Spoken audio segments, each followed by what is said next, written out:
എല്ലാവർക്കും നമസ്കാരം. എൻ്റെ പേര് സജീവ് കുമാർ, തൃശ്ശൂർ സ്വദേശിയാണ്. ഇന്ന് ഞാനിവിടെ വന്നിരിക്കുന്നത് മെറ്റാവേഴ്സിനെ കുറിച്ചും ഹോളിവേഴ്സിനെ കുറിച്ചും CS കുറിച്ചും നിങ്ങൾക്ക് ഓരോരുത്തർക്കുമുള്ള സംശയത്തിന് ഉത്തരം നൽകുവാൻ വേണ്ടിയാണ്. നിങ്ങളുടെ സംശയങ്ങൾക്ക് നിങ്ങൾ ചോദ്യങ്ങൾ ചോദിക്കാൻ വേണ്ടി ഏർപ്പാടാക്കിയിട്ടുള്ള മിസ്റ്റർ സുജിത്ത് എന്നോട് ചോദ്യങ്ങൾ ചോദിക്കുന്നതാണ്. സുജിത്തിലൂടെ നിങ്ങൾക്ക് നിങ്ങളുടെ ചോദ്യങ്ങൾക്ക് വേണ്ട ഉത്തരങ്ങൾ ഞാൻ നൽകുന്നതാണ്. ഏതെങ്കിലും രീതിയിൽ സുജിത്ത് ചോദ്യങ്ങൾ ചോദിക്കാൻ വിട്ടുപോയിട്ടുണ്ടെങ്കിൽ, നിങ്ങളിൽ ചോദ്യങ്ങൾ ബാക്കി നിൽക്കുന്നുണ്ടെങ്കിൽ നിങ്ങൾക്ക് എന്നെ നേരിട്ട് ഫോണിലൂടെ ബന്ധപ്പെടാം. നമസ്കാരം മിസ്റ്റർ സജീവൻ. നമസ്കാരം. നമ്മൾ ഇന്നിവിടെ സംസാരിക്കാൻ പോകുന്നത് മെറ്റാവേൽ ഹോളിവേഴ്സ് ആൻഡ് CS കുറിച്ചാണ്. ഇതിൽ കുറേയധികം സംശയങ്ങളും മറ്റു കാര്യങ്ങളൊക്കെ ഉണ്ട് പലർക്കും. അപ്പൊ അതിന് ഒരു വേണ്ട മറുപടി കൊടുക്കുക, അതാണ് നമ്മുടെ ഈ സംഗമത്തിന്റെ ഉദ്ദേശം. അപ്പോൾ താങ്കളുടെ നിശ്ചയമായ അറിവ് ഞങ്ങളിലേക്ക് പകരുക. തീർച്ചയായിട്ടും. Okay, go head please. അപ്പം ഞാൻ മെറ്റാവേൽ ആൻഡ് ഹോളിവേഴ്സ് CS കുറിച്ചാണ് ഞാൻ സംസാരിക്കുന്നത്. മെറ്റാവേൽ ആൻഡ് ഹോളിവേഴ്സ് എന്ന് പറയുന്നത് ആഗോളതലത്തിൽ രജിസ്റ്റർ ചെയ്ത, വളരെ സുഗമമായിട്ട് ലീഗലി പ്രവർത്തിക്കുന്ന LLC എന്ന് പറയുന്ന രജിസ്ട്രേഷനോട് കൂടി പ്രവർത്തിക്കുന്ന, ഇന്റർനാഷണലി പ്രവർത്തിക്കുന്ന ഒരു കമ്പനിയാണ് മെറ്റാവേൽ ആൻഡ് ഹോളിവേഴ്സ്. മെറ്റാവേൽ ആൻഡ് ഹോളിവേഴ്സ് എന്ന് പറയുമ്പോൾ ആ മെറ്റാവേൽ ആൻഡ് ഹോളിവേഴ്സ് ഏതിലൂടെയാണ് പ്രവർത്തനം നടത്തിക്കൊണ്ടിരിക്കുന്നത് എന്നുള്ളതാണ് നമ്മൾ അറിയേണ്ടത്. അതിന് നമ്മൾ ഏറ്റവും ആധികാരികമായിട്ട് പറയുന്നത് Web3 പ്രോഗ്രാമിനെ കുറിച്ചാണ്. Web3 പറ്റി പറയുമ്പോൾ നിങ്ങൾക്കൊരു ചോദ്യം ഉണ്ടാവും, Web 1, 2 എവിടെയാണെന്നുള്ളത്. യെസ്, Web 1 ഇവിടെ ജനനമെടുത്തിരുന്നു. 1990 തൊട്ട് 2000 വരെ Web 1 ആണ് നമ്മൾ യൂസ് കൊണ്ടിരുന്നത്. ആ Web 1 യൂസ് ചെയ്തുകൊണ്ടിരിക്കുന്ന സമയത്ത് നമുക്കൊരു വൺ സൈഡ് മാത്രമേ നമുക്ക് മെസ്സേജ് പാസ് ചെയ്യാൻ പറ്റുമായിരുന്നുള്ളൂ. അത് ഒന്ന് നിങ്ങൾക്ക് ചിലപ്പോൾ മനസ്സിലാക്കാൻ പറ്റും. പേജർ എന്ന് പറയുന്ന ആ ഒരു കാലഘട്ടമൊക്കെ ഉണ്ടായിരുന്നു. പേജർ വൺ സൈഡ് നമുക്കൊരു ഫോൺ വിളിച്ചു കഴിഞ്ഞാൽ ആ പേജറിലേക്ക് ആ ഫോൺ നമ്പർ പതിയുകയും നമ്മൾ ആ ഫോൺ നമ്പറിലേക്ക് തിരിച്ചു വിളിക്കാൻ എന്നുള്ളതിൻ്റെ ഒരു ഇൻറ്റിമേഷൻ ആയിരുന്നു. അതാണ് Web 1 നടന്നുകൊണ്ടിരുന്നത്. കൂടുതലായിട്ട് ബോത്ത് സൈഡ് നമുക്ക് ഒരിക്കലും കമ്മ്യൂണിക്കേഷൻ നടത്താൻ പറ്റിയിരുന്നില്ല. അങ്ങനെ വന്നു കഴിഞ്ഞപ്പോൾ നമുക്ക് കുറച്ചും കൂടി അഡ്വാൻസ് ആയിട്ടുള്ള ടെക്നോളജിയിലേക്ക് മാറണം ഇന്റർനെറ്റ് എന്നുള്ള ഒരു ആസ്പദമായി കണ്ടുപിടിച്ച ഒരു സംഗതിയാണ് Web 2 എന്ന് പറയുന്നത്. അത് Web 1 ഒരുപാട് മോസ്റ്റ് അഡ്വാൻസ് ആയിട്ടുള്ള ടെക്നോളജി ആയിരുന്നു Web 2 എന്ന് പറയുന്നത്. ആ Web 2 ഇന്ന് നമ്മൾ ലോകം സഞ്ചരിച്ചു കൊണ്ടിരിക്കുന്നത്, നമ്മളെല്ലാം ഉപയോഗിച്ചു കൊണ്ടിരിക്കുന്നത്. For example WhatsApp, Facebook, Instagram, നമ്മുടെ വീഡിയോ കോളിംഗ്, ഇതെല്ലാം ഉണ്ടായിക്കൊണ്ടിരിക്കുന്നത് Web 2 പക്ഷേ ഒരു കാര്യം മാത്രമേ അവിടെ വന്നിട്ടുള്ള ന്യൂനത. അതെന്താണെന്ന് വെച്ച് കഴിഞ്ഞാൽ അത് ഹാക്ക് ചെയ്യാനും എഡിറ്റ് ചെയ്യാനും ഡിലീറ്റ് ചെയ്യാനും മാനിപ്പുലേറ്റ് ചെയ്യാനും കഴിയും എന്നുള്ളതാണ്. അങ്ങനെ വന്നു കഴിഞ്ഞപ്പോൾ ഇത്രയും അഡ്വാൻസ് ആയിട്ടുള്ള ഇന്റർനെറ്റിന്റെ സെക്കൻഡ് വെർഷൻ അത് പോരാ എന്നുള്ള ഒരു ഇതിലേക്ക് എത്തിക്കഴിഞ്ഞു ലോകം. അങ്ങനെ ഇരുന്ന് പല ന്യൂനതകൾ, അതായത് ഇന്ന് Web 2 ന്യൂനതകൾ എന്ന് പറഞ്ഞാൽ നമ്മുടെ ബാങ്കിൽ കിടക്കുന്ന പൈസ പോലും ലൂട്ട് ചെയ്യാൻ പറ്റുന്ന രീതിയിൽ ഒരു ഹാക്കർക്ക് ഹാക്ക് ചെയ്ത് നമ്മുടെ എമൗണ്ടിനെ ഹാക്ക് ചെയ്ത് കൊണ്ടുപോകാൻ പറ്റുന്ന രീതിയിലാണ് Web 2 എന്ന് പറയുന്നത്. അതാണ് ഹാക്ക് ചെയ്യാൻ പറ്റും എന്ന് ഞാൻ പറഞ്ഞത് നേരത്തെ. അപ്പോൾ അതിനുശേഷം അത് പോരാ, ആ ടെക്നോളജി കുറച്ചും കൂടി മികച്ചതാക്കണം, ഇതിനെയെല്ലാം ഹരിക്കപ്പെടണം എന്നുള്ള രീതിയിൽ വന്നപ്പോഴാണ് Web 3 ഉടലെടുക്കുന്നത്, ജനനം ഉണ്ടായത്. ആ Web 3 ഉടലെടുത്ത സമയത്ത് ആ Web 3 എന്ന് പറയുന്നത് Web 2 തന്നെ സകലമാന കാര്യങ്ങളെയും ഹരിച്ചുകൊണ്ട് മുന്നോട്ട് വന്ന ഒരു പ്രോഗ്രാമിംഗ് ആണ്. Web 3 അതിൽ നമുക്ക് ഹാക്ക് ചെയ്യാനോ എഡിറ്റ് ചെയ്യാനോ ഡിലീറ്റ് ചെയ്യാനോ മാനിപ്പുലേറ്റ് ചെയ്യാനോ സാധ്യമല്ല. Web 3 ബേസ് എന്ന് പറയുന്നത് തന്നെ ബ്ലോക്ക് ചെയിൻ ടെക്നോളജിയാണ്. What is blockchain technology അല്ലേ? അപ്പൊ നിങ്ങൾക്കൊരു ചോദ്യം വരും, ഇത് ആദ്യമായി കേൾക്കുന്ന ഒരു പേരാണ് ബ്ലോക്ക് ചെയിൻ ടെക്നോളജി. യെസ്, അത് തന്നെയാണ് ഇന്റർനെറ്റിന്റെ മൂന്നാമത്തെ വെർഷനായ അതിനൂതന ടെക്നോളജിയിലൂടെ കൈവരിച്ച Web 3 പ്രോഗ്രാമിന്റെ ബേസ് എന്ന് പറയുന്നത്, ബേസ്മെന്റ് എന്ന് പറയുന്നത് ബ്ലോക്ക് ചെയിൻ ടെക്നോളജി. വിവിധ തരം ബ്ലോക്കുകൾ വിവിധ തരം ഡിവൈസിൽ സെറ്റ് ചെയ്യുന്ന പ്രവൃത്തിയെയാണ് ബ്ലോക്ക് ചെയിൻ ടെക്നോളജി എന്ന് പറയുന്നത്. അതുകൊണ്ട് തന്നെയാണ് ഇതിനെ ഡിലീറ്റ് ചെയ്യാനോ എഡിറ്റ് ചെയ്യാനോ മാനിപ്പുലേറ്റ് ചെയ്യാനോ ഒന്നിനും സാധിക്കാത്തത്. അപ്പോൾ ആ Web 3 തന്നെ വന്നിട്ടുള്ള ബേസ് എന്ന് പറയുന്നത് ബ്ലോക്ക് ചെയിൻ ടെക്നോളജിയാണ്. അതിന് ആനുപാതികമായി വന്ന ഒരു കോൺട്രാക്റ്റും കൂടി അതിൻ്റെ കൂടിയുണ്ട്, സ്മാർട്ട് കോൺട്രാക്ട് എന്ന് പറയുന്നത്. സ്മാർട്ട് കോൺട്രാക്ട് എന്ന് പറഞ്ഞാൽ മൂന്നാമതൊരു വ്യക്തിയുടെ കടന്നുകയറ്റം ഇല്ലാതെ രണ്ട് വ്യക്തികൾ തമ്മിൽ ഡിജിറ്റലി എക്സിക്യൂട്ടീവ് ആവുന്ന പ്രവൃത്തിയെയാണ് സ്മാർട്ട് കോൺട്രാക്ട് എന്ന് വിളിക്കുന്നത്. അപ്പോൾ വെബ് 3 വന്നു. വെബ് 3യിലൂടെ ബ്ലോക്ക് ചെയിൻ ടെക്നോളജി, അതാണ് അതിൻ്റെ ബേസ്മെന്റ് എന്ന് പറഞ്ഞു. ആ ബ്ലോക്ക് ചെയിൻ ടെക്നോളജിക്ക് ഏറ്റവും കൂടുതൽ എന്താ പറയുക, വീണ്ടും ആക്കം കൂട്ടുന്ന സംഗതിയാണ് സ്മാർട്ട് കോൺട്രാക്ട് എന്ന് പറഞ്ഞു. അപ്പോൾ മെറ്റാവേൽ ആൻഡ് ഹോളിവേഴ്സ് പ്രവർത്തിക്കുന്നത് വെബ് 3 പ്രോഗ്രാമിലാണ്. അതിൻ്റെ ഏറ്റവും വലിയ ഇതെന്ന് പറയുന്നത് ബ്ലോക്ക് ചെയിൻ ടെക്നോളജിയുടെ സാങ്കേതിക വിദ്യയുടെ ഏറ്റവും വലിയ രീതിയിലുള്ള കോൺട്രാക്റ്റും കൂടി, സ്മാർട്ട് കോൺട്രാക്റ്റും കൂടി ആഡ് ചെയ്തുകൊണ്ടുള്ള പ്രവൃത്തിയാണ് നമ്മുടെ മെറ്റാവേൽ ആൻഡ് ഹോളിവേഴ്സ്. അപ്പോൾ ഈ ഒരു ഡെവലപ്പർ ഉണ്ടായിരിക്കണമല്ലോ. എന്തൊരു കാര്യവും ഉടലെടുക്കണമെങ്കിൽ ഒരു ഡെവലപ്പർ അവിടെ ഉണ്ടായിരിക്കും. ആ ഡെവലപ്പറുടെ പേരാണ് നമ്മുടെ റഷ്യൻ സയന്റിസ്റ്റ് ആയിട്ടുള്ള, റഷ്യൻ വംശജനായ ലാഡോ ഒക്കറ്റിനിക്കോവ് എന്ന് പേര് വിളിക്കുന്ന വ്യക്തിയാണ് ഈ മെറ്റാവേൽ ആൻഡ് ഹോളിവേഴ്സിന്റെ ഡെവലപ്പർ. ഓക്കെ, അത് ഡെവലപ്പ് ചെയ്ത സമയത്ത് ഇതെല്ലാം കൂടി അതിനെ ബ്ലോക്ക് ചെയിനിൽ കയറ്റിക്കൊണ്ട് അതിനെ സ്മാർട്ട് കോൺട്രാക്ട് ചെയ്ത് അത് ഡീസെൻട്രലൈസ്ഡ് എന്ന് പറയുന്ന പ്രവൃത്തിയിലേക്ക് മാറുകയാണ് ചെയ്തത്. അപ്പോൾ നിങ്ങൾക്കൊരു ചോദ്യം വരും, what is decentralized? Yes, decentralized എന്ന് വെച്ചാൽ once what is created that is the end of the earth. അത് ഭൂമി അവസാനിക്കുന്ന വരെ അങ്ങനെ തന്നെ റൺ ചെയ്തുകൊണ്ടിരിക്കും.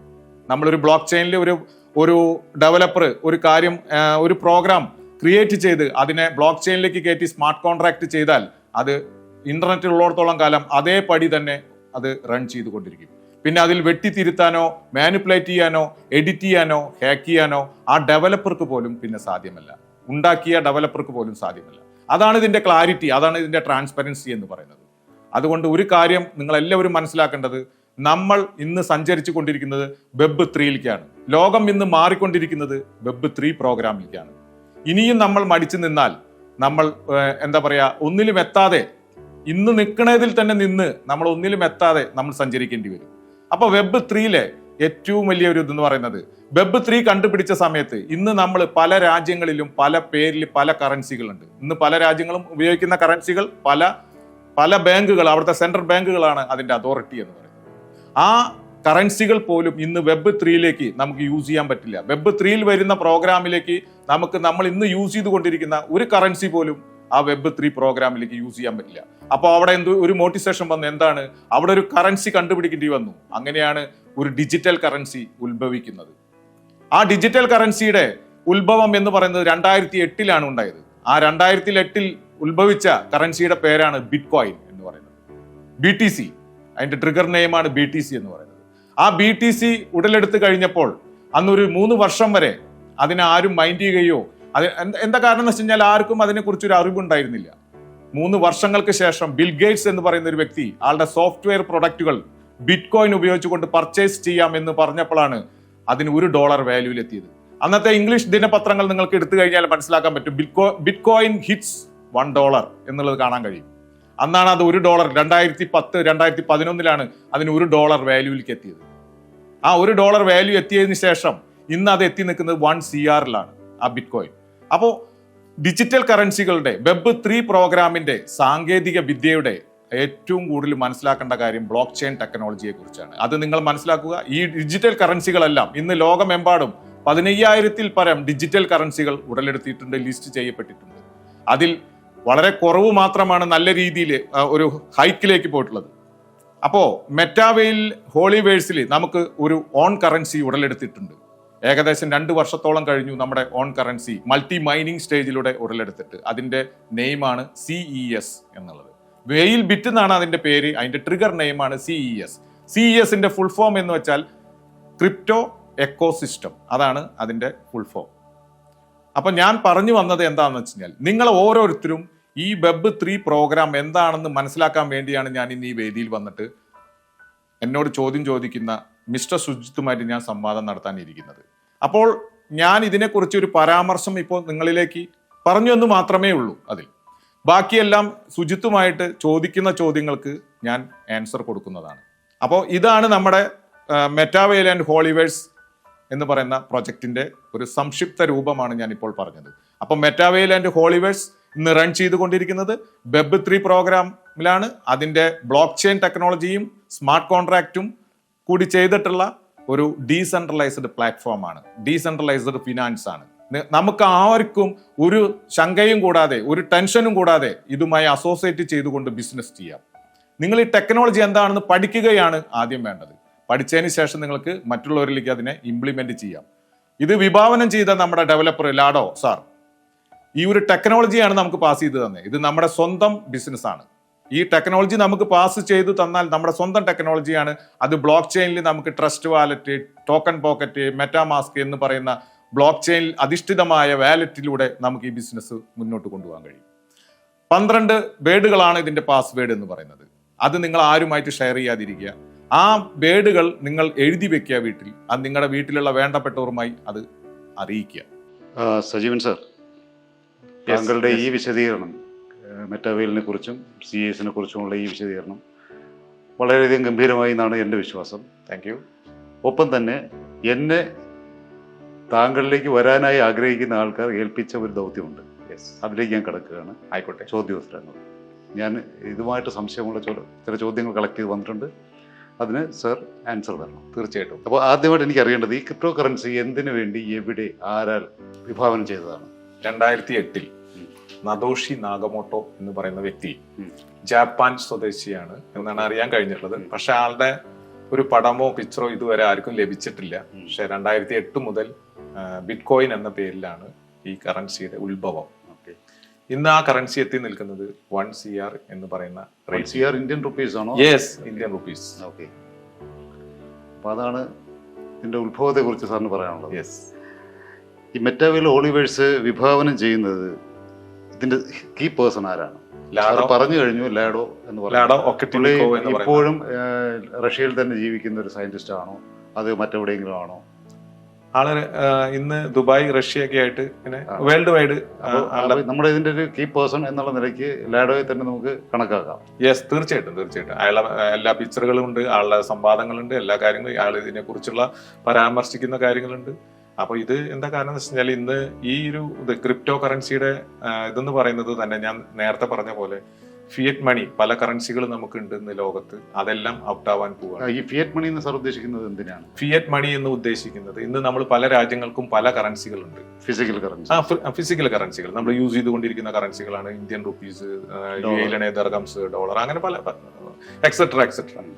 അപ്പോ അതെല്ലാം നമുക്ക് ഇന്ന് കാലഘട്ടത്തിൽ വെബ് 2 കാലഘട്ടത്തിൽ യൂസ് ചെയ്യുന്നതാണ്. പക്ഷേ നമുക്ക് വെബ് 3ലേക്ക് നമുക്ക് ഒരിക്കലും ഈ കറൻസികളൊന്നും യൂസ് ചെയ്യാൻ പറ്റില്ല. ഒരു യൂണിഫോം കറൻസി ആവശ്യമുണ്ട്. യെസ്, അവിടെ അതിനുവേണ്ടി കണ്ടുപിടിച്ച കറൻസിയാണ് ഡിജിറ്റൽ കറൻസി. എന്തുകൊണ്ടെന്നാൽ അവിടെ ക്രിപ്റ്റോ എന്ന പേരിലാണ് ഈ ഡിജിറ്റൽ കറൻസികളെ കോമൺ ആയിട്ട് വിളിക്കുന്ന പേരാണ് ക്രിപ്റ്റോ. അത് ക്രിപ്റ്റോഗ്രാഫിയിലാണ് അതിന്റെ മൈനിങ് പ്രോസസ്സ് നടക്കുന്നത്. അതല്ലാതെ ക്രിപ്റ്റോ എന്ന പേരിൽ ഒരു കറൻസി ഇല്ല. പല പേരിലും ഇന്ന് വേൾഡിൽ ലിസ്റ്റ് ചെയ്ത കറൻസികളെ വിളിക്കുന്ന പേരാണ് ക്രിപ്റ്റോ. ഇവിടെ കോമൺ ആയിട്ട് വിളിക്കുന്ന പേരാണ് ഫിയറ്റ് മണി.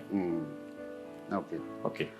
അപ്പോൾ ഈ മെറ്റാവെയിൽ പ്ലാറ്റ്ഫോമിലൂടെ ശേഖരിക്കപ്പെടുന്ന ഈ പണം എന്ത് പ്രവർത്തനങ്ങൾക്ക് വേണ്ടിയാണ് ഉപയോഗിക്കുന്നത്? ഇതിലത്തെ ഓരോ പ്രോഗ്രാമിനും വേണ്ടി തന്നെയാണ് ഉപയോഗിക്കുന്നത്. ഇതിൽ പല പ്രോഗ്രാംസുകളുണ്ട്. ഇനിയിപ്പോ മെറ്റാവേഴ്സ് എന്ന് പറയുന്ന ലോകത്ത് ഞാൻ ഉദ്ദേശിച്ചത് ഈ ക്രിപ്റ്റോ കറൻസി അല്ല, ഇപ്പോൾ ക്രിപ്റ്റോ എന്ന് മൊത്തത്തിൽ പറയാം.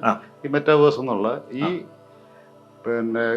പ്ലാറ്റ്ഫോമിലൂടെ ശേഖരിക്കപ്പെടുന്ന CASലൂടെ ആണെങ്കിലും മെറ്റാവേഴ്സിലൂടെ ആണെങ്കിലും ശേഖരിക്കപ്പെടുന്ന പണം നമ്മൾ ഇൻഫ്രാസ്ട്രക്ചർ ഡെവലപ്മെന്റിന് വേണ്ടിയാണ് ഉപയോഗിക്കുന്നത്. ഇവിടെ നാട്ടിൽ നമ്മുടെ LIC മറ്റുമൊക്കെ ചെയ്യുന്ന മാതിരി അതുപോലുള്ള വൻ പ്രോജക്റ്റുകൾക്ക് വേണ്ടിയാണ് ഉപയോഗിക്കുന്നത്. വൻ പ്രോജക്റ്റുകളല്ല, നമ്മുടെ ഇതിൽ തന്നെ പ്രോജക്റ്റുകൾ ഇതിൽ തന്നെയുള്ള പ്രോജക്റ്റുകൾക്കാണ് അത് യൂസ് ചെയ്യുന്നത്. അത് എന്താ കാരണം വെച്ചാൽ ഇനി വെബ് 3 എന്ന് പറയുന്നത് വെബ് 3 ഇന്ന് ടോട്ടലി ചേഞ്ച് ആണ് വേൾഡ്. അതിൽ വരുന്ന പ്രോഗ്രാമുകൾ എന്ന് പറയുന്നത് മെറ്റാവേഴ്സ് എന്ന് പറഞ്ഞാൽ ഇനി ലോകം മൊത്തം അതിലേക്കാണ് മാറിക്കൊണ്ടിരിക്കുന്നത്. അതുപോലെ NFT, നോൺ ഫഞ്ചബിൾ ടോക്കൺ എന്ന് പറയും. ഇനി ലോകം ഭരിക്കാൻ പോകുന്നത് NFTകളും മെറ്റാവേഴ്സുമാണ്.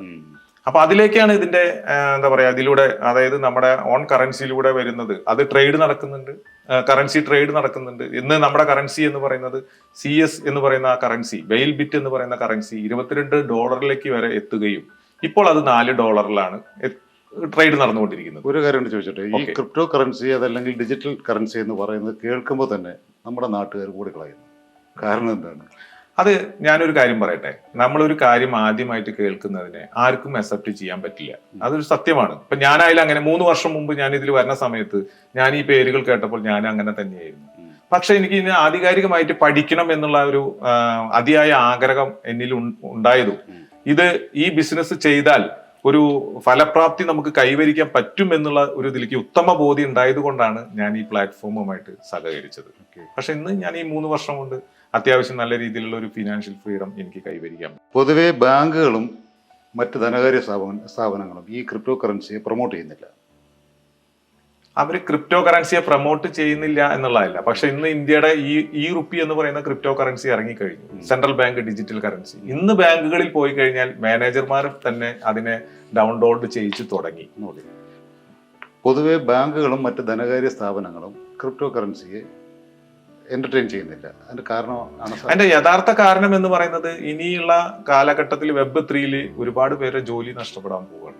ഫിസിക്കലി ജോബുകൾ നഷ്ടപ്പെടാൻ പോകും. സാറിന്റെ അഭിപ്രായത്തില് ഈ ബാങ്കുകളെല്ലാം അടച്ചുപൂട്ടത്തിന്റെ പക്കത്താണ്. അതെ, തീർച്ചയായിട്ടും. ഇനിയിപ്പോ ഞാൻ ചോദിക്കട്ടെ, ഇന്ന് നമ്മൾ ഉപയോഗിക്കുന്ന കറൻസികൾ ഫിയറ്റ് മണി ഇല്ലാതായി കഴിഞ്ഞാൽ ഇനി ബാങ്കിന് വേണ്ടി ഇതിന്റെ എന്താ പറയാ ഡിജിറ്റൽ കറൻസികളുടെ ഇതിനു വേണ്ടി ഇത്രയും ശാഖകളുടെ ആവശ്യമില്ല.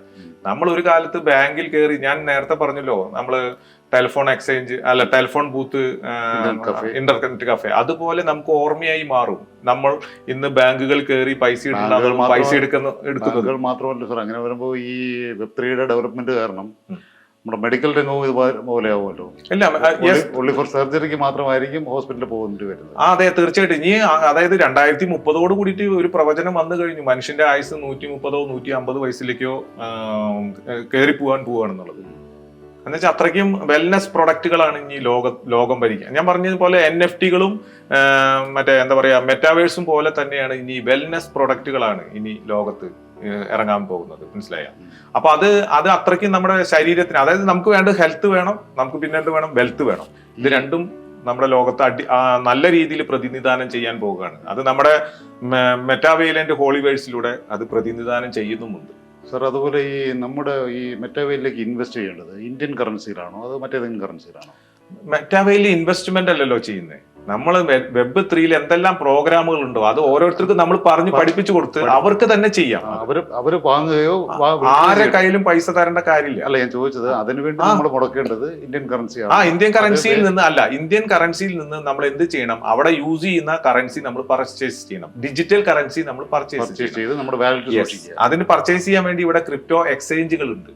നമുക്ക് ഡിജിറ്റൽ കറൻസികൾ നമ്മൾ ആ പ്രോഗ്രാമിലേക്ക് ഏത് കറൻസി വെച്ചിട്ടാണ് നമ്മൾ യൂസ് ചെയ്യേണ്ടത്, ആ യൂസ് ചെയ്യുന്ന കറൻസിയെ പർച്ചേസ് ചെയ്യാൻ വേണ്ടി ഇവിടെ ക്രിപ്റ്റോ എക്സ്ചേഞ്ചുകൾ ഉണ്ട്. ഇന്ന് ഇന്ത്യയിൽ തന്നെ 10ഓളം എക്സ്ചേഞ്ചുകൾ രജിസ്റ്റർ ചെയ്ത് പ്രവർത്തിക്കുന്നുണ്ട്. ഫിനാൻസ്, കോയിൻഡെക്സ്, ജിയോഡെക്സ്, അങ്ങനെ എക്സെട്ര. ഈ ഡായ് എന്നുള്ളതൊരു ഡിജിറ്റൽ കറൻസിയാണോ? ഡായ് എന്ന് പറയുന്നത് ഒരു ഡിജിറ്റൽ കറൻസിയാണ്. അത് ഒരു സ്റ്റേബിൾ കോയിൻ ആണ്. അത് $1 കൂടുതൽ നമുക്ക് അതിന് വാല്യൂ എത്തില്ല. ഏകദേശം ഇന്ത്യൻ മണി മാക്സിമം കൂടി പോയ ഒരു 100 രൂപ വരെ അതിന് എത്താൻ ചാൻസ് ഉള്ളൂ. അതാണ് ഇപ്പോൾ നമ്മുടെ എന്താ പറയാ കോൺട്രാക്റ്റുകളിൽ നമുക്ക് ഒരു 12 കോൺട്രാക്റ്റുകളിലൂടെയാണ് നമ്മുടെ ഈ ബേസ് വരുന്നത്.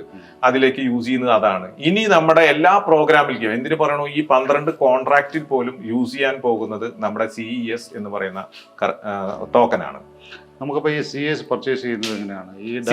ഞാൻ പറയുന്നത് CS സത്യം പറഞ്ഞാൽ ഇനി പർച്ചേസ് ചെയ്യേണ്ട കാര്യമില്ല. CSലേക്ക് നമ്മുടെ കോൺട്രാക്ട് മാറിക്കഴിഞ്ഞാൽ നമ്മൾ ഇന്ന് ഈ ഒരു ടെക്നോളജിയെ മറ്റുള്ളവരിലേക്ക് എത്തിക്കുമ്പോൾ തന്നെ അവർ ഈ കോൺട്രാക്റ്റുകൾ ആക്ടിവേറ്റ് ചെയ്തുകൊണ്ട് ഒരു കമ്മ്യൂണിറ്റി ഡെവലപ്പ് ചെയ്യുമ്പോൾ അവർക്കും കിട്ടുന്നത് CS ആണ്, ഗിഫ്റ്റ് ചെയ്യപ്പെടുന്നത്. CS-ലൂടെയാണ് ഇതിന്റെ പ്രവർത്തനം ഇനി നടന്നുകൊണ്ടിരിക്കുക. മനസ്സിലായോ? പിന്നെ അഡീഷണൽ പർച്ചേസ് ചെയ്യാം അവർക്ക് നമ്മുടെ എക്സ്ചേഞ്ചിലേക്ക്. മെറ്റാവേൽ പ്ലാറ്റ്ഫോമിലേക്ക് എൻട്രി ചെയ്യുന്ന ആൾക്കാർക്ക് കൊടുക്കുന്ന ഒരു ഗിഫ്റ്റഡ് കോയിനാണ് CES. അല്ല, ഗിഫ്റ്റഡ് കോയിൻ അല്ല, ഒരിക്കലുമല്ല. അത് തെറ്റിദ്ധാരണയാണ്. അത് സെപ്പറേറ്റ് ആണ്. നമ്മുടെ ടോക്കൺ എന്ന് പറയുന്നത് സെപ്പറേറ്റ് ആണ്. ടോക്കൺ നമുക്ക് സെപ്പറേറ്റ് വാങ്ങാനും പറ്റും. നമുക്ക് എക്സ്ചേഞ്ചിലൂടെ നമ്മുടെ ഇതിലൂടെ കയറി കഴിഞ്ഞാൽ നമുക്ക് വാങ്ങാൻ പറ്റും. അത് ഓരോരുത്തരുടെ സാമ്പത്തിക ഇതിനനുസരിച്ച് കൊണ്ട് അവർക്ക് എത്ര വേണമെങ്കിലും 1 മുതലോ 1/2 മുതലോ എത്ര വരെ വേണമെങ്കിലും വാങ്ങിക്കാൻ പറ്റും. No problem. ഇന്ത്യയിൽ ക്രിപ്റ്റോ കറൻസി നിയമപരമാണോ? ഇന്ത്യൻ ക്രിപ്റ്റോ കറൻസി നിയമപരമാണെന്ന് തന്നെ പറയേണ്ടി വരും. എന്തുകൊണ്ടെന്നാൽ നമ്മളിവിടെ എക്സ്ചേഞ്ച് വഴി മാറുന്നതിന് 30% ടാക്സ് ഇന്ത്യ ഗവൺമെന്റ് അതിന് വസൂലാക്കുന്നുണ്ട്. ഒപ്പം തന്നെ സുപ്രീം കോടതി നിയമപരമാണ് എന്നുള്ള രീതിയിൽ സുപ്രീം കോടതി വരെ ഇവിടെ വിധിന്യായമുണ്ട്. വിധിന്യായമുണ്ട്. അപ്പൊ ഈ ക്രിപ്റ്റോ വഴി നമുക്കുണ്ടാകുന്ന ഈ അസറ്റിനെ നമുക്ക് ചിലപ്പോൾ ഓൺ ടൈം നമുക്കിത് വിഡ്രോ ചെയ്യണമെന്നുണ്ടെങ്കിൽ അത് ക്രിപ്റ്റോ ആദ്യം നമ്മുടെ ബാങ്കിലേക്ക് വരുന്നു. അല്ല, അങ്ങനെയല്ല.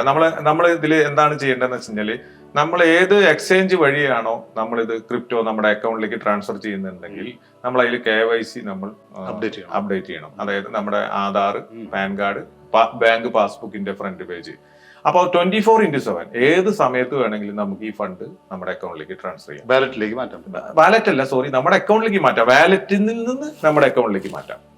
നമ്മുടെ ലോക്കൽ ബാങ്ക്, നമ്മുടെ ഡിജിറ്റൽ അസറ്റ് എടുക്കുന്ന വാലറ്റിൽ നിന്ന് നമ്മുടെ റുപ്പീസിലേക്ക് മാറ്റുന്ന കാര്യമാണ് ഞാനിപ്പോ ഇവിടെ സംസാരിച്ചത്.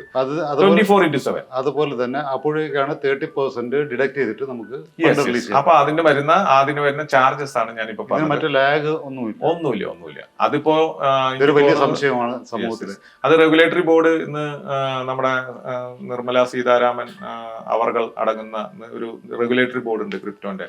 അതിന്റെ ടാക്സ് കൺസ്ട്രക്ഷൻ വരുത്തുന്ന കാര്യത്തിനെ കുറിച്ച് 12% ആക്കാൻ പോകുന്നു അങ്ങനെ പറയുന്ന കേൾക്കുന്നു. അത് എപ്പോഴും നടപടിയിലേക്ക് വന്നിട്ടില്ല.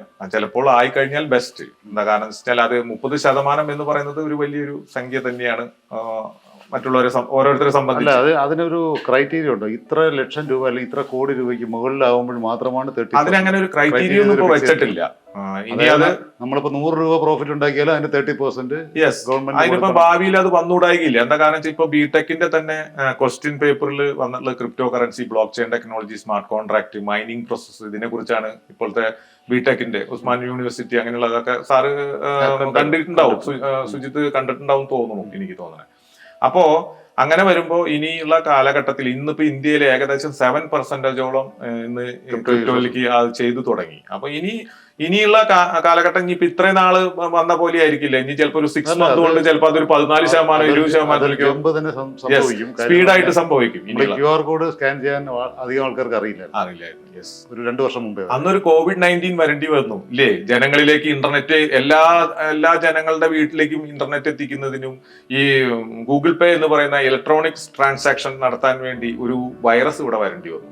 അതുപോലെ ആ വൈറസ് വന്നതിന് ശേഷമാണ് ലോകം ഇത്രയും ടെക്നോളജി പരമായിട്ട് അഡ്വാൻസ് ആയത്. ശരി, ഒരു കണക്കിന് കൊറോണ അനുഗ്രഹമാണെന്ന് പറയാം. തീർച്ചയായിട്ടും ഓരോരോ സമയങ്ങളിൽ ഓരോരുത്തരും ഉടലെടുക്കും. കൊറോണയുടെ മീനിങ് തന്നെ ക്രൗൺ എന്നാണ്. Crown, correct. അതാ പറഞ്ഞത്. അതായത് ഓരോരോ സമയങ്ങളിൽ നമ്മുടെ ഉൽപ്പത്തിക്ക് വേണ്ടി ഓരോരോ കാര്യങ്ങൾ ഉടലെടുക്കും. അത് പ്രകൃതി നിയമമാണ്. സാർ ഇന്ന് ഇവിടെ വന്ന് ഈ ക്രിപ്റ്റോ കറൻസിയെ കുറിച്ചും മെറ്റാവേൽ ഒളിവേഴ്സ് എന്ന പ്ലാറ്റ്ഫോമിനെ കുറിച്ചും Web3യെ കുറിച്ചും സ്മാർട്ട് ചെയിനെ കുറിച്ചും സ്മാർട്ട് കോൺട്രാക്റ്റിനെ കുറിച്ചും ഒക്കെ ഞങ്ങൾക്ക് പറഞ്ഞു തന്നു. ഈ പറഞ്ഞു തന്ന അറിവൊക്കെ വളരെ കുറച്ച് മാത്രമേ ആയിട്ടുള്ളൂ എന്നുള്ളത് ഞങ്ങൾക്കറിയാം. തുടർന്നുള്ള അന്വേഷണങ്ങൾ സാറിലേക്ക് തന്നെ എത്തും. അപ്പോൾ സാറ് പൂർണ്ണമായും അവരെ സപ്പോർട്ട് ചെയ്യുക. തീർച്ചയായിട്ടും ഞങ്ങളുടെ സൈഡിൽ നിന്ന് പൂർണ്ണമായ സഹകരണം സാറുമായിട്ടുണ്ടാവും. സാറിന്റെ ഈ പറഞ്ഞ വാക്കുകളിൽ ഞങ്ങൾ വളരെയധികം വിശ്വസിക്കുന്നു. ഓക്കെ, നന്ദി, നമസ്കാരം. Welcome, thank you.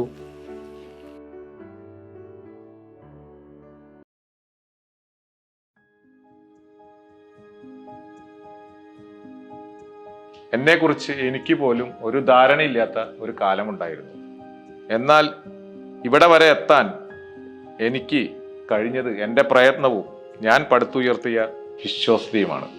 ഒരിക്കലും ഒന്നും ആയി തീരില്ല എന്ന് പലപ്പോഴും സ്വയം തോന്നിയപ്പോഴും കൂടെ ഉണ്ടാകുമെന്ന് ഞാൻ അന്ധമായി വിശ്വസിച്ചിരുന്ന എൻ്റെ ബന്ധുക്കളും സുഹൃത്തുക്കളും, എന്തിനേറെ പറയുന്ന എൻ്റെ വീട്ടുകാർ പോലും എന്നെ ഒരുപാട് ആക്ഷേപിക്കുകയും അധിക്ഷേപിക്കുകയും ചെയ്തിരുന്നു. ആ സമയത്ത് പോലും ഞാൻ അടിപതറാതെ എന്നെങ്കിലും ഒരു ദിവസം എനിക്ക് വിജയമുണ്ടാകും എന്ന് അടിയുറച്ച് വിശ്വസിച്ചൊരു വ്യക്തിയാണ്. അങ്ങനെ ഇരിക്കുന്ന സമയത്താണ് എനിക്ക് Web3 എന്ന് പറയുന്ന മാന്ത്രിക ലോകം, അതിന്റെ അനന്ത സാധ്യതകളും സാങ്കേതികതയും അതിലൂടെ പിറവിയെടുത്ത മെറ്റാവെയിൽ ഹോളിവേഴ്സ് എന്ന് പറയുന്ന Web3 പ്ലാറ്റ്ഫോം എൻ്റെ കയ്യിലേക്ക് വന്നു ചേരുന്നത്. അതിനെ നല്ല രീതിയിൽ ഞാൻ മനസ്സിലാക്കുകയും പഠിക്കുകയും ചെയ്ത് ഞാൻ അതിലേക്ക് ഇറങ്ങി മറ്റുള്ളവരിലേക്ക് അതിനെ ഞാൻ എത്തിച്ചപ്പോൾ എനിക്കുണ്ടായ നേട്ടം വളരെ വലിയതാണ്. ഇന്നിപ്പോ എന്നെ ആക്ഷേപിച്ചവരും അധിക്ഷേപിച്ചവരും എൻ്റെ വീട്ടുകാർ പോലും എന്നിൽ നിന്നൊരു വാക്ക് പറയുന്നത് കേൾക്കാൻ വേണ്ടി കൊതിച്ചു നിൽക്കുന്നവരാണ്. എൻ്റെ ഓരോ വാക്കിനും എന്താ പറയാ, പവിഴമുത്തിന് സമം എന്നെ വില കൽപ്പിക്കുന്നവരാണ്. ഏതൊരു മനുഷ്യനെയും പോലെ കയറ്റങ്ങളും ഇറക്കങ്ങളും എൻ്റെ ജീവിതത്തിൽ ഉണ്ടായിരുന്നു. പക്ഷേ അതെല്ലാം നമ്മൾ ഭൂമിയിൽ സഞ്ചരിക്കുമ്പോൾ നമുക്കൊരു കയറ്റവും ഇറക്കവും ഉള്ളതുപോലെ തന്നെ ഞാൻ എൻ്റെ ജീവിതത്തിലേക്ക് അതിനെ എടുത്തു എന്ന് വേണം കരുതാൻ. പക്ഷെ അതിനെയെല്ലാം എന്താ പറയാ, ഒരു ദിവസം ഞാൻ നേരത്തെ പറഞ്ഞ പോലെ ഒരു ദിവസം ഉണ്ടാവും എന്നുള്ള അകമഴിഞ്ഞ് വിശ്വസിച്ച ഒരു വ്യക്തി തന്നെയാണ്. അതെനിക്ക് ദൈവം എൻ്റെ കയ്യിൽ കൊണ്ടുവന്ന് തന്നു. പണ്ട് ഞാൻ സ്കൂട്ടിയിൽ സഞ്ചരിച്ചിരുന്ന ഞാൻ ഒരു മാരുതി 800ലേക്കും അവിടെ നിന്നൊരു ടാറ്റയുടെ നെക്സൺ വണ്ടിയിലേക്കും ഇന്നിപ്പോൾ ഞാൻ സഞ്ചരിച്ചു കൊണ്ടിരിക്കുന്ന BMW എത്തിച്ചത് തന്നെ മെറ്റാവെയിൽ ഹോളിവേഴ്സ് എന്ന് പറയുന്ന ആ വെബ് 3 പ്രോഗ്രാമാണ്. നിങ്ങൾക്കും ഈ പറയുന്ന രീതിയിലേക്ക് ഇതിനെ എത്രത്തോളം നിങ്ങൾ ഇതിനെ ഉൾക്കൊള്ളുന്നു, പഠിക്കുന്നു, നിങ്ങൾ എങ്ങനെ ചെയ്യുന്നു, മറ്റുള്ളവരിലേക്ക് ഈ ടെക്നോളജി എങ്ങനെ കൈമാറുന്നു എന്നതിനനുസരിച്ച് കൊണ്ട് നിങ്ങൾക്കും ഈ പറയുന്ന രീതിയിലുള്ള വിജയം കരസ്ഥമാക്കാൻ കഴിയും. അതുകൊണ്ട് എനിക്ക് പറയാനുള്ള ഒരൊറ്റ കാര്യം ഒന്ന് മാത്രമേ ഉള്ളൂ: നിങ്ങൾ ജയിക്കുക, നിങ്ങൾ മറ്റുള്ളവരെയും വിജയിപ്പിക്കുക. അതാവണം നമ്മുടെ ടാസ്ക് ജീവിതത്തിലെ. അപ്പോൾ നിങ്ങൾക്ക് എല്ലാവർക്കും മെറ്റാവെയിൽ ഹോളിവേഴ്സ് എന്ന് പറയുന്ന പ്ലാറ്റ്ഫോമിലേക്ക്, വെബ് 3 പ്രോഗ്രാമിലേക്ക് നിങ്ങൾക്ക് ഹാർദമായ സ്വാഗതം ഞാൻ പറഞ്ഞുകൊണ്ട് ഞാൻ നിർത്തുകയാണ്.